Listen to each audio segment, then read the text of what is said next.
반갑습니다, 여러분. 여러분 요즘 화를 얼마나 자주 내십니까?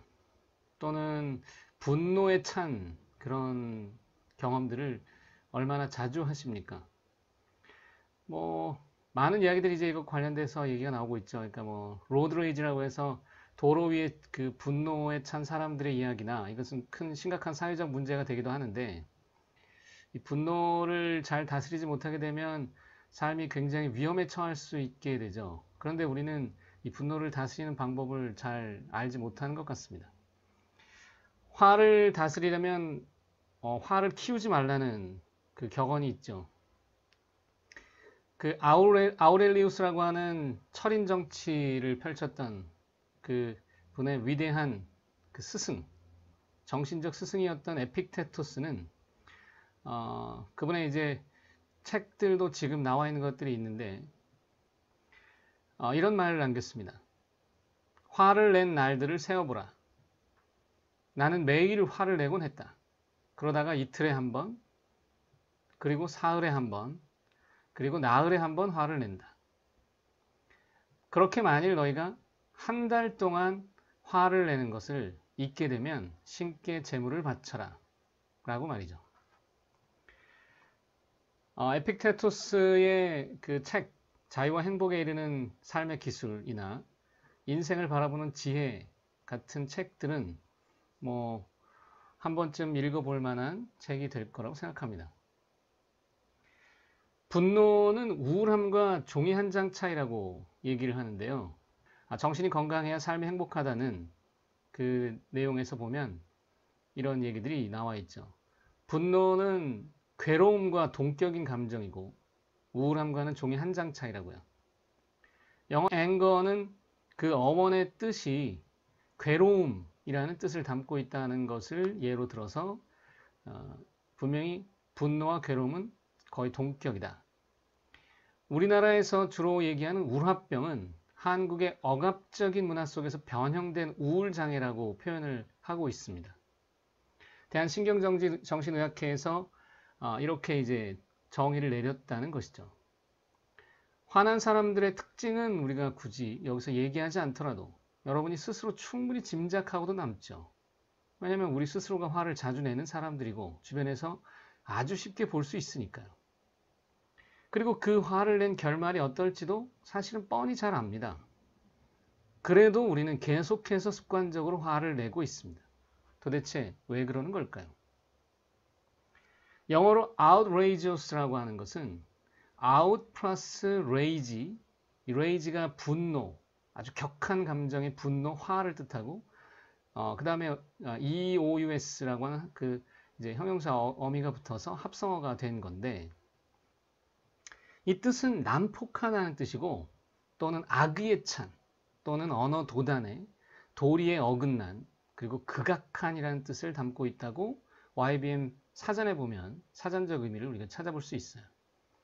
근데 미국의 속어에서 보면 이 outrageous에서 out을 빼버리고 rageous에 어떤 의미를 부여했냐면 멋지다, 훌륭하다라는 뜻을 훌륭한 이런 뜻을 이 단어에 집어넣어서 사용하고 있다는 것이죠. 속어로 보면 rageous 그러면 멋진, 훌륭한 이런 뜻이 된다는 겁니다. 우리도 그런 식의 표현이 많죠. 야, 그 미쳤다. 뭐 아니면 뭐 그런 표현들 있잖아요. 돌아버리겠다는 어떤 그런 막 그 격한 감정의 표현을 마치 멋지고 환상적인 것으로 바꾸어서 표현하는. 그런데 이런 표현들은 사실은 일종의 편향과도 같습니다. 또는 자기 합리화의 일종이라고 볼 수 있습니다. 왜냐하면 이런 감정이 또는 그 느낌이 그 절대로 좋은 것일 리가 없는데 그것을 미화하거나 좋게 표현함으로 인하여 자신의 그런 행위들을 오히려 합리화시키는 거라고도 볼 수 있다는 것이죠. 이런 혼돈된 개념으로서 분별력을 잃어가고 있는 것을 우리는 사실은 깨닫지 못하고 있는지도 모릅니다. 진화론적 관점으로 화를 이해한다고 할 때, 이 내용 또한 이제 정신 건강해 삶이 행복하다는 그 자료에서 보면 이런 진화론적 관점으로 화를 이해하는 자료가 있습니다. 인간은 사회적 동물이기 때문에 다양한 관계를 맺고 살아간다. 그런데 그 중에는 이해관계가 부딪히거나 또는 적대적 감정 교감이 발생할 때가 있는데 이때 우리는 위협적인 대상과 맞닥뜨릴 때 세 가지 중에 하나를 선택한답니다. 그 하나가 협상, 또 다른 건 도망 또는 투쟁 중에 하나를 선택한답니다. 처음엔 협상을 통해서 대상의 그 공격성을 누그러뜨리려고 하는데 그게 실패를 하면 도망 전략을 구사하게 되고 그마저도 만약에 어렵게 되면 우리 뇌의 편도체, 감정을 조절하는 중추인 편도체가 최대로 활성화돼서 분노가 동반된 적극적 공격을 시도하게 된다는 거예요.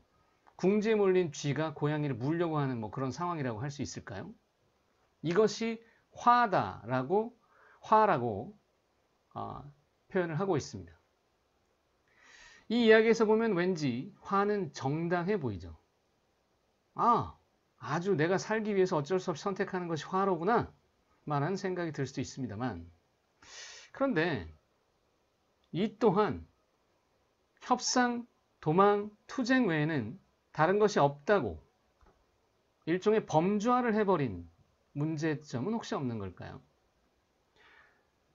우리의 감정이라고 하는 것은 선택의 문제일 수 있다고 했는데 상황을 다르게 인식하는 순간 분명히 화의 감정은 나타나지 않게 되는 수많은 사례들이 있습니다. 언제고 무슨 일을 닥치든 화를 내는 것이 정당한 것이 아니라 화 말고 선택할 수 있는 여지가 굉장히 다양해도 불구하고 우리는 너무 빠른 범주화를 해버린 건 아닐까요? 이 또한 마음 챙김의 관점으로 해석을 해보자면 분명히 우리의 선택이 누군가 정해놓은 이 세 가지 범주에만 있는 것처럼 여기기 때문에 수많은 가능성을 놓치고 있는 건 아닐지 돌아봐야 하겠습니다. 조금 더 그 이야기를 이어가 보죠. 많은 연구에 의하면 사람들이 분노할 때는 분노 감정이 먼저 활성화되고 뒤따라서 상황을 해석하는 대뇌의 심피질, 즉 우리의 판단이나 의식적인 활동들이 뒤따라 나온답니다. 즉 분노를 하고 나서 적당한 이유를 찾는 것이지 정당한 이유가 있기 때문에 분노하는 것이 아니라는 뜻이죠. 굉장히 중요한 이야기를 이 정신이 건강해야 삶이 행복하다는 책에서 얘기하고 있습니다. 분노는 분노를 분명히 불러옵니다. 자신의 정당성, 그러니까 내가 왜 화를 내고 있는지 스스로 합리화하는 그 과정 속에서 계속해서 화를 내거든요. 근데 이것은 명백하게 어리석은 행동이라는 것을 우리는 얘기해야 됩니다. 이 부분에 관해서는 이제 계속 얘기를 끌어가 볼 텐데요. 왜 화를 계속 내는 건 어리석은 일이 될 수밖에 없는가? 이것도 찾아야 하겠고요. 우리는 이 질문을 일단 이 시간의 마지막 얘기로 질문을 한번 던져봐야 되겠는데 당신이 화를 내는 이유는 과연 정당하십니까? 네, 곧 또 찾아오겠습니다.